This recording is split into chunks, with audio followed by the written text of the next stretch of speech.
Hi guys, welcome to Chapter 10, Grandfather's Visit, the Boxcar Children's Surprise Island. I haven't talked much about this, but if you look at the cover, you notice that they're wearing clothes that, I don't know, maybe people would wear like now.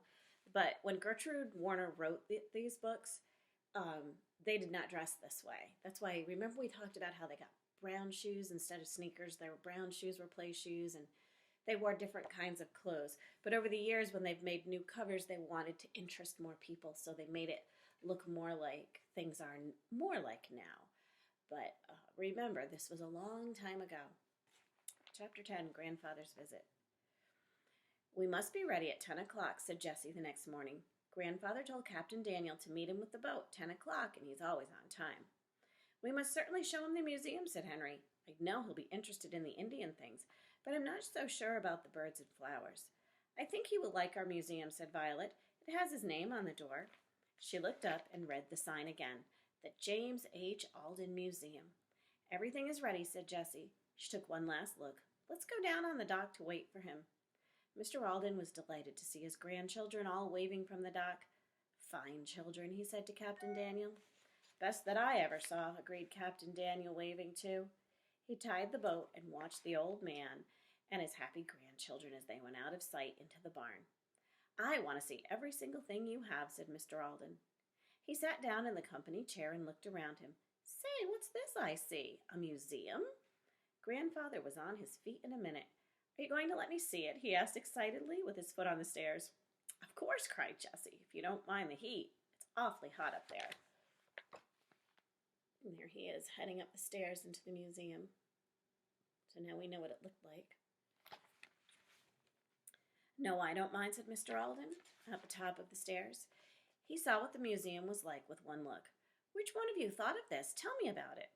They told him all about their museum. They showed him the flowers, the seaweed, the boxes of shells and butterflies, and the paper birds in real branches. Mr. Alden looked for a long time at the blue bird sitting near its nest. There were 4 blue eggs cut out from paper in the nest. The birds left the nest, said Henry, so we took it. Good, said Mr. Alden, smiling. And what did you find, Benny? I found a big bone in the shell pile. We ought to tell you about that bone, Grandfather, said Henry, laughing. Let's go downstairs, and you can sit in the company chair. You see, we found the skeleton of a whole Native American Indian, and Benny found his leg bone.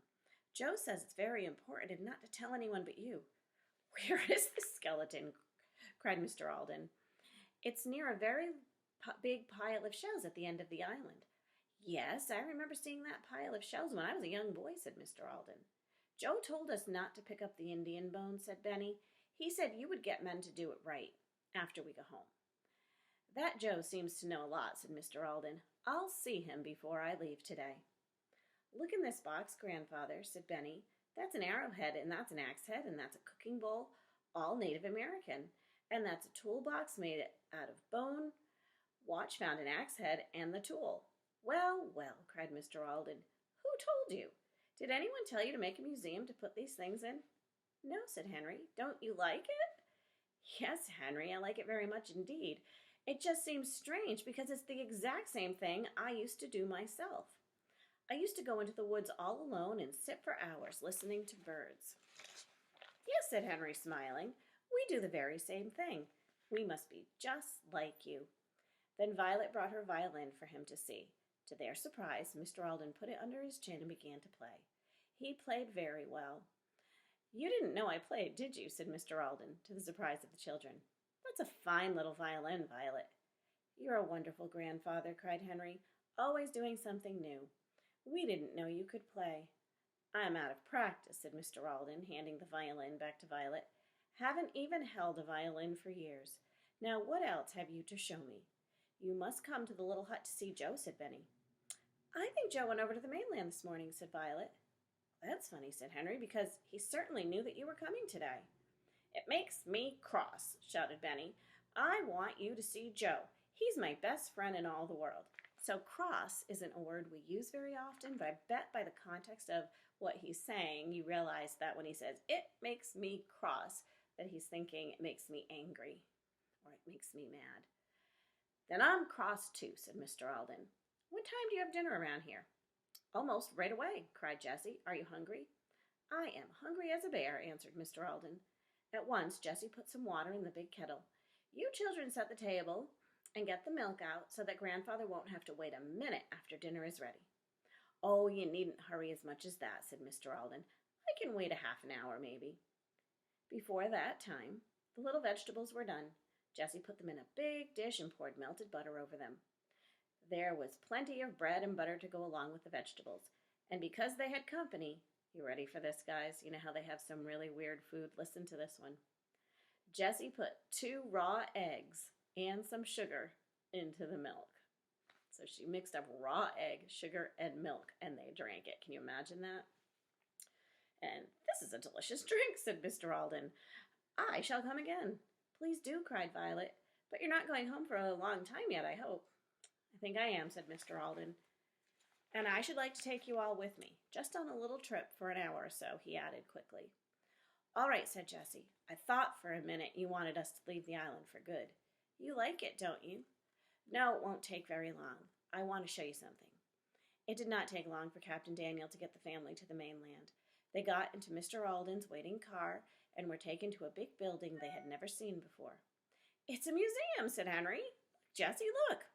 Henry pointed to the name over the door, which it said in large letters cut in stone, the Alden Museum. My goodness, cried Jessie. Is that named for your grandfather? I suppose it is, said Mr. Alden. It's been here a long time. You gave the money to build it, cried Henry. The surprised children followed their grandfather inside, where a young girl came and showed them everything he wanted them to see. At last, they came to a small room, and the girl told them to go in. Jessie was the first to see a sign which read, "The first collection made by James Henry Alden when he was a boy of 15. So that's when Grandfather was a boy. So he had done the same thing that they're doing. What do you know, cried Henry, looking at the birds. Our birds are just like yours. Mr. Alden's birds were painted ones too, and they were sitting in real trees. The birds left these nests, said Mr. Alden with a twinkle in his eye, so I took them. Henry laughed and said, You didn't want to kill any birds either, did you? Mr. Alden went on, No, the real birds out in the museum were found dead and brought to us. Not a bird in this museum was killed for me. And now I'll let you go back to your island and wash your dishes. When they got into the boat, he gave them each a box, and it was not until later that he remembered that he had not seen Joe the handyman. So Joe is still a mystery. We'll have to find out more about him.